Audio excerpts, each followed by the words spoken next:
Haya, maafisa wa usalama katika kaunti ya Nandi wametoa tahadhari kuhusu mbinu mpya ambayo ni hatari katika biashara ya uuzaji pombe haramu, ambapo makazi ya kibinafsi yanageuzwa kuwa maeneo ya kuuzia wateja pombe hiyo kupitia ua. Maafisa wa polisi katika kaunti ndogo ya Kisumei walifanya msako usiku kwa lengo la kukomesha biashara hiyo ya utengenezaji pombe haramu. Ben Chumba na taarifa kamili. Operesheni hiyo inafuatia ongezeko kubwa la matumizi ya usambazaji wa pombe haramu, mtindo ambao wakazi wanasema umekita mizizi vijijini na kuacha familia nyingi zikakabiliana na uraibu, upungufu wa uzalishaji na madhara makubwa ya kiafya miongoni mwa vijana. Katika eneo la Chemundu, taarifa za kijasusi ziliwapeleka maafisa wa polisi hadi kwenye makazi moja.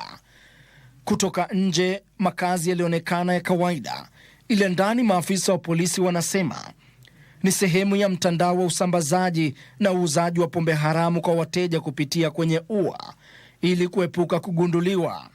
Wakati wa operesheni hiyo, maafisa wa polisi walinasa kiwango kikubwa cha pombe hiyo inayoaminika kuwa sehemu ya kile mamlaka yanasema ni pombe hatari inayohusishwa na sumu, athari za muda mrefu za viungo na vifo. The drink that we have arrested this evening, 139 sachets of 200 milliliters.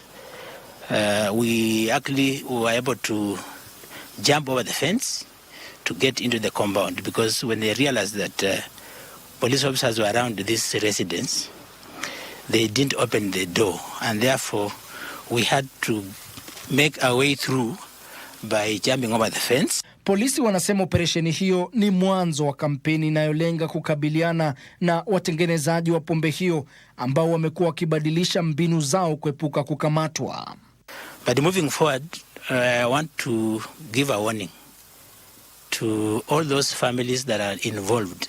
They would rather look for an alternative source of income, but not illicit brews, not second generation brews, because they are affecting our society.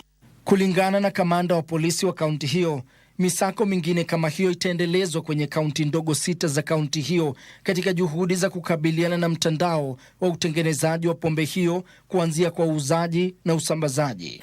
I know that for the short time we have arrested quite a number of them. They are fairly old.